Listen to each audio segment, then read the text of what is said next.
Di tahun 2026, PC gaming masih berdiri sebagai salah satu platform paling fleksibel dan powerful untuk bermain game. Namun, di balik fleksibilitas itu, ada satu masalah besar yang terus menghantui para gamer, khususnya mereka yang ingin membangun atau mengupgrade PC, yaitu harga RAM dan SSD yang semakin tinggi dan terasa tidak masuk akal bagi banyak orang. Komponen yang dulu dianggap pelengkap, kini justru menjadi salah satu penentu mahal atau tidaknya sebuah PC gaming. Kenaikan harga RAM dan SSD ini sebenarnya bukan terjadi tanpa alasan. Dalam beberapa tahun terakhir, industri teknologi global mengalami perubahan besar. Produksi chip memori kini tidak lagi hanya difokuskan untuk kebutuhan konsumen rumahan, tetapi lebih banyak dialihkan ke sektor AI, data center, cloud computing, dan server skala besar. Perusahaan-perusahaan raksasa teknologi menyerap stok RAM dan SSD dalam jumlah masif, membuat pasokan untuk pasar konsumer menjadi lebih terbatas. Akibatnya, harga di tingkat konsumen ikut terdorong naik, bahkan untuk kapasitas yang dulu tergolong standar, seperti RAM 16GB atau SSD 1 TB. Masalahnya, di sisi lain, kebutuhan game modern justru semakin rakus terhadap memori dan storage. Di 2026 rata-rata sudah menjadikan RAM 16GB sebagai minimum yang aman, sementara rekomendasinya mulai bergeser ke 32GB.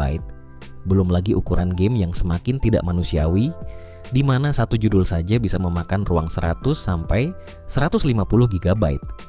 Ini membuat SSD bukan lagi sekadar opsi, melainkan kebutuhan wajib. HDD perlahan tersingkir karena loading yang lambat dan performa yang tidak lagi relevan untuk game modern. Dampaknya terasa sangat nyata bagi gamer kelas menengah dan entry level. Jika beberapa tahun lalu membangun PC gaming dengan budget 8 sampai 10 juta rupiah masih cukup masuk akal untuk bermain di setting medium hingga high, di tahun 2026 angka tersebut mulai terasa optimistis. Harga RAM dan SSD yang tinggi membuat total biaya build melonjak, bahkan sebelum bicara soal GPU dan prosesor. Banyak gamer akhirnya berada di posisi serba salah. GPU sudah cukup, prosesor masih kuat, tapi RAM dan storage justru menjadi bottleneck yang mahal untuk diperbaiki. Situasi ini juga mengubah cara orang memandang upgrade PC. Upgrade yang dulu terasa sederhana, seperti menambah RAM dari 16GB ke 32GB atau mengganti SSD ke kapasitas lebih besar, kini harus dipikirkan matang-matang. Gamer mulai lebih berhitung, lebih realistis, dan tidak lagi mengejar spesifikasi ideal, melainkan spesifikasi yang cukup.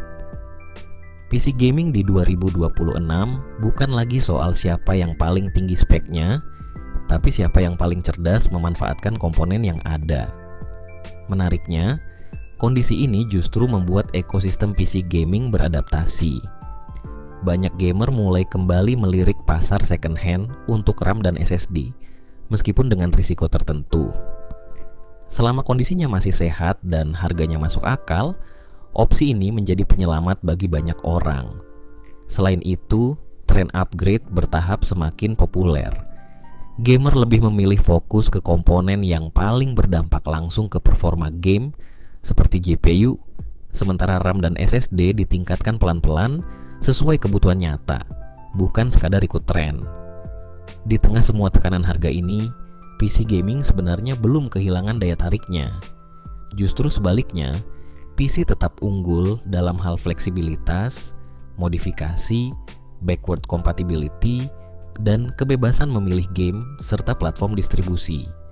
Namun, realitas di 2026 memaksa gamer untuk lebih dewasa dalam mengambil keputusan. PC gaming bukan lagi mainan murah, tapi investasi jangka panjang yang harus direncanakan dengan matang.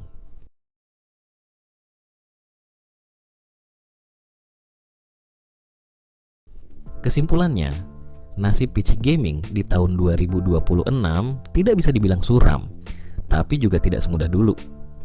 Harga RAM dan SSD yang tinggi menjadi tantangan nyata, terutama bagi gamer dengan budget terbatas. Namun, selama gamer mampu menyesuaikan ekspektasi, memilih komponen secara cerdas, dan memahami kebutuhan sendiri, PC gaming tetap menjadi platform yang relevan dan layak dipertahankan.